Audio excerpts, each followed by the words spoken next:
អង្គការខេត្តកងរាជអាវុធហេតុសមាជិកក្នុងខេត្តចវាយស្រុកចវាយក្រុងអធិការស្រុកក្រុងព្រោះនៅតាមខេត្តស្រុកមួយចំនួនគឺមានព័ត៌មានអ្នកទាំងអស់នោះហើយគឺជាអ្នកកាងអ្នករៀបចំសម្របសម្រួលឲ្យយើងនឹងបន្តធ្វើហើយបើសិនជាអរឃើញយើងនឹងចាត់ចែងអ្នកខ្លះបើពាក់ព័ន្ធមិនត្រឹមតែបញ្ចប់មុខងារទេគឺនឹងចូលទៅ ACU ដោយករណីផ្កាយ3ផ្កាយ2ផ្កាយ1ពីខែមុននៅអន្តរវេសនៅរាជធានីភ្នំពេញបាទអានឹងទៅតុលាការទៀតចឹងសូមកុំឲ្យដល់ថ្នាក់ហ្នឹងអភិក្រមទី5ខ្ញុំមិនចង់ប្រើអាទី5ទេអា4ដំបូងមើលទៅថែទាំទៅអ្នកណាដែលពាក់ព័ន្ធដកខ្លួនឲ្យជប់ទៅលៀងបាបឲ្យតែបើនៅធ្វើទៀតអត់ទេអានឹងសូមបញ្ជាក់ណាយើងដឹកនាំរដ្ឋបើគ្មានវិន័យគ្មានការគោរពបទបញ្ជាទេយើងមិនអាចដឹកនាំប្រទេសនេះបានទេចឹងត្រូវធ្វើឲ្យច្បាស់ត្រូវទទួលខុសត្រូវឬមួយទៅយកឱកាសទួលនីតិអង្គុយកៅអីដើម្បីបម្រើជាតិឬមួយក៏យកផលប្រយោជន៍លៀបសក្ការៈពីពួកចិនហើយពួកនេះទៅដើរបោកប្រចាស់គេនៅខាងក្រៅអានឹងយើងបើថាសบายចិត្តមន្ត្រីយើងណាដែលសบายចិត្តទទួលយកលៀបសក្ការៈមិនគិតគូរពីរឿងច្បាប់មិនគិតគូរពីរឿងគុណធម៌សីលធម៌ដែលបោកប្រចោតអ្នកគេនៅក្រៅនោះមិនថាជាប៉ូលីសមិនថាជាទាហានមិនថាជា PM មិនថាជាមន្ត្រីរាជការស៊ីវិលយើងត្រូវតែវះកាត់ចេញអានឹងសូមបញ្ជូនសារឲ្យច្បាស់ហើយរាជធានីខេត្តអ្នកធ្វើស្រុកក្រុងខណ្ឌធ្វើទៅគណៈវិជាកាយភាពរាជធានីខេត្តអ្នកដឹកនាំពីលើកុំឲ្យហត់ពីកណ្ដាលទៅខ្ញុំនិយាយចឹងបើសិនជាបោះបានមកដល់កណ្ដាលហើយខ្ញុំអត់មានជំរឿសទេក្រៅពីព្រោះថ្នាក់កណ្ដាលមិនអាចទៅអង្គុយធ្វើឲ្យយើងរហូតបោះពុងឲ្យយើងរហូតទេបាទស្រាវជ្រាវខ្លួនឯងទៅខ្លួនឯងឲ្យរាយការណ៍មកធ្វើម៉េចភូមិសាស្ត្រខ្លួនឯងឲ្យចប់ទៅឲ្យអស់ទៅកុំគិតប្រៀបធៀបអានេះមានអានោះមានមិនក៏ឲ្យខេត្តនេះមានខ្ញុំអត់មានអត់ទេខេត្តមួយទទួលខុសត្រូវខេត្តខ្លះធំទៅបន្តបោះបន្ថែមទៀតវាស្មុគស្មាញជាងតូចតូចអាតូចតូចបោះរហូតបាទរហូតតែពួកនឹងចាញ់អស់ពីស្រុកខ្មែរឲ្យឈប់ចូលមកក្នុងភូមិសាស្ត្រយើងទៀតបាទយើងអត់ដាច់បាយស្លាប់ទេមុនពួក scam នេះមកប្រហែលឆ្នាំនេះយើងក៏មិនស្លាប់ដែរបាទយើងចេញពីអពតចេញពីអីមកក៏យើងមិនដែលស្លាប់ដែរហើយរឹងមាំថែមទៀតអញ្ចឹងសម័យនេះវាស្រួលហើយបាទមិនស្លាប់ទេសេដ្ឋកិច្ចមិនស្លាប់ទៅណាបាទហើយបង្ងាប់ដោយសារអស់ scam នឹងពីស្រុកអានឹងចាំខ្ញុំទទួលខុសត្រូវបាទអានឹងយើង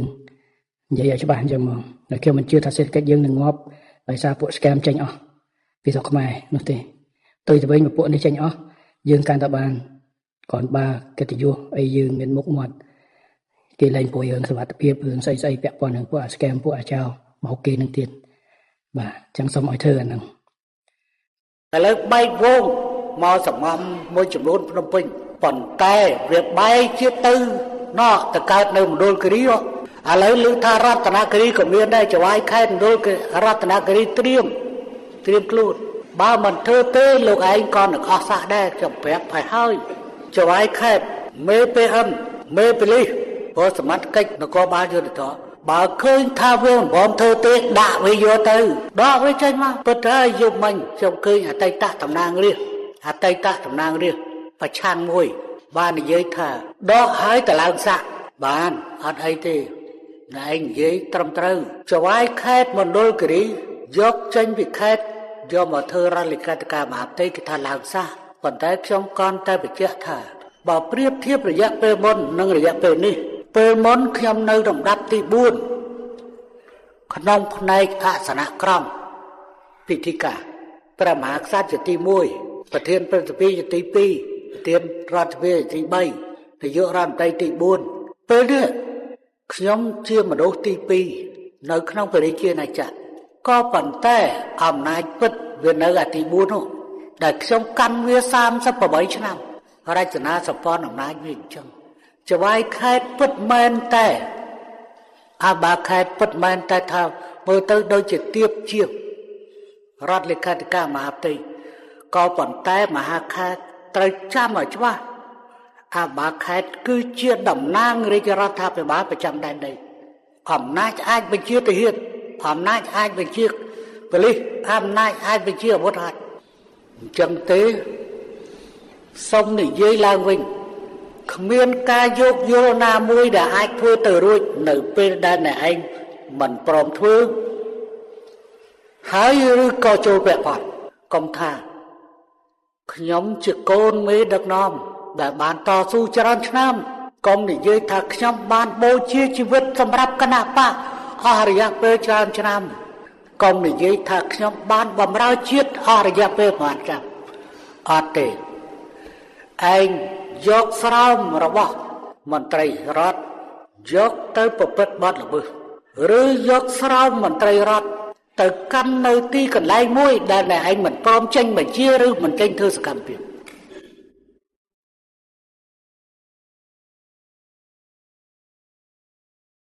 ខ្ញុំមានការសោកស្ដាយឆ្នាំ2019ខ្ញុំបានចុះហត្ថលេខាអនឡាញប្រជុំហើយខ្ញុំវាមិនដឹងថាអនឡាញនោះវាស្មានតែគេប៉ុណ្ណឹងគេតតបាល់ហ្នឹងក៏អនឡាញដែរប៉ុណ្ណឹងឆ្កែជលមន់ឬក៏ស្អីអនឡាញដែរហើយគឺគិតស្មានតែអានោះមានដឹងថាអនឡាញអីកើតឡើងស្អីណាបោកគ្នាស្នេហាគ្នាតាមអនឡាញវាទៅជាចេះទៅទៀតអញ្ចឹងបានសក្តិថាឥឡូវនេះយើងត្រូវធ្វើឲ្យហ្មត់ចត់ហើយត្រូវសហការជាមួយដៃគូជាមិត្តរបស់យើងដែលមានពលរដ្ឋខ្លួននៅក្នុងប្រទេសតែធ្វើឲ្យហ្មត់ចត់ពេលដែលចាប់បានហើយគួរត្រូវការជូនដំណឹងទៅដៃគូរបស់យើងថាយើងចាប់បានពលរដ្ឋណែឯងឥឡូវនេះពលរដ្ឋរបស់ណែឯងអត់មានលិខិតឆ្លងដែនទេសូមឲ្យយកមកទូយកចិនបានសហការធ្វើការល្អជាមួយយើងកាលពីថ្ងៃទី20កន្លងទៅខ្ញុំបានជួបអគ្គរដ្ឋទូតចិនគាត់បានប្រាប់មកខ្ញុំថាគាត់ប្រើយន្តហោះ118ជើងដឹកក្នុងរយៈកាលកន្លងទៅនេះមិនតាន់គិតថាថ្មីនេះមិនដឹងប្រហែលទៀតហើយទេដឹកត្រឡប់ទៅប្រទេសគាត់បានផ្ដល់នៅកិច្ចសហការចំពោះយើងហើយបញ្ហានេះត្រូវធ្វើឲ្យបានច្បាស់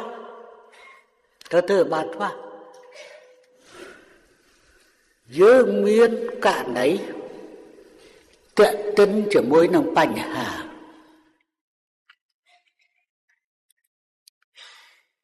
ពីរប្រភេទពីរបែបដែលត្រូវដោះស្រាយទី1អ្នកដែលចូលមកក្នុងប្រទេសរបស់យើងដោយខុសច្បាប់ត្រូវអនុវត្តតាមវិធានដែលមានរួចមកហើយគឺការបណ្តេញចេញប៉ុន្តែប្រសិនបើគេមានបទល្មើសក្នុងប្រទេសត្រូវចាត់ការតាមផ្លូវច្បាប់ឲ្យបានតឹងរឹង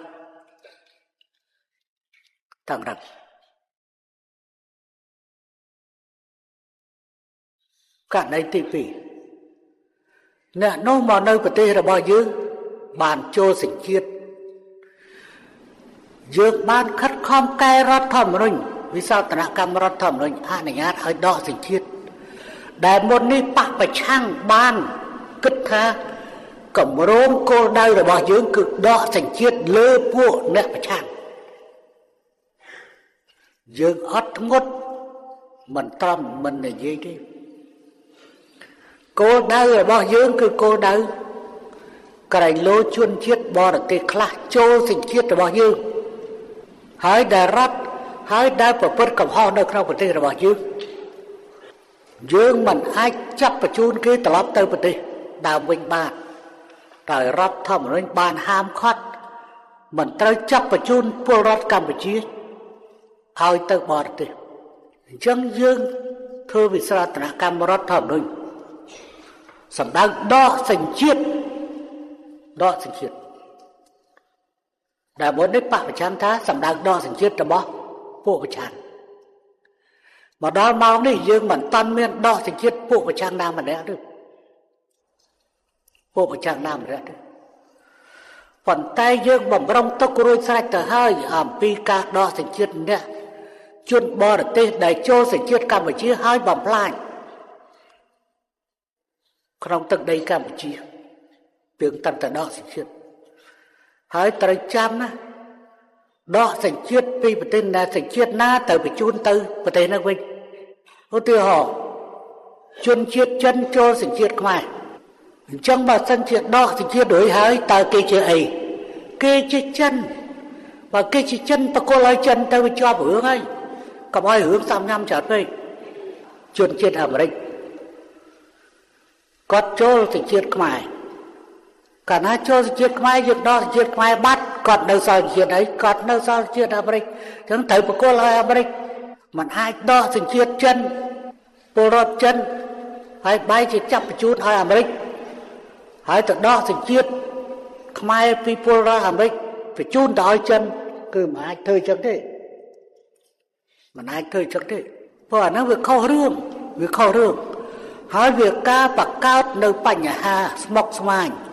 ក្នុងទំនាក់ទំនងភាពជាដៃគូរវាងប្រទេសយើងជាមួយនឹងប្រទេសគេថាអ្នកដែលមានទំនាក់ទំនងជាមួយយើងមិនអាចដកសញ្ជាតិជនជាតិថៃហើយបញ្ជូនទៅឲ្យវៀតណាមឬដកសញ្ជាតិ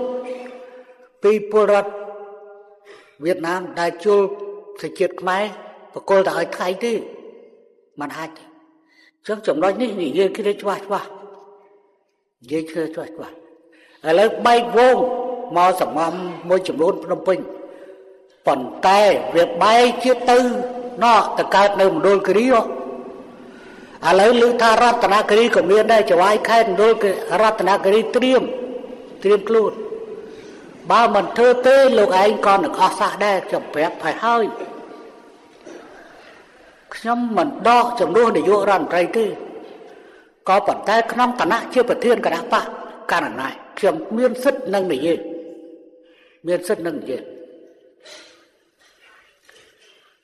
មេប៉ូលីស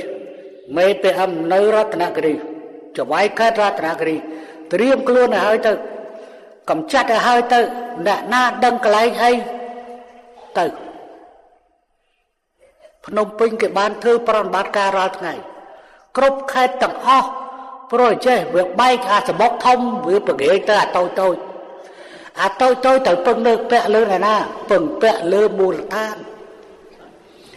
អញ្ចឹងសុំថ្នាក់ឃុំថ្នាក់ភូមិថ្នាក់ឃុំថ្នាក់ស្រុកយើងរួមគ្រប់ថ្នាក់ប្រជាពលរដ្ឋត្រូវជួយដល់រដ្ឋាភិបាលចង្អុលបង្ហាញតែកន្លែងនេះកន្លែងគេលេងវាច្បាស់ហើយ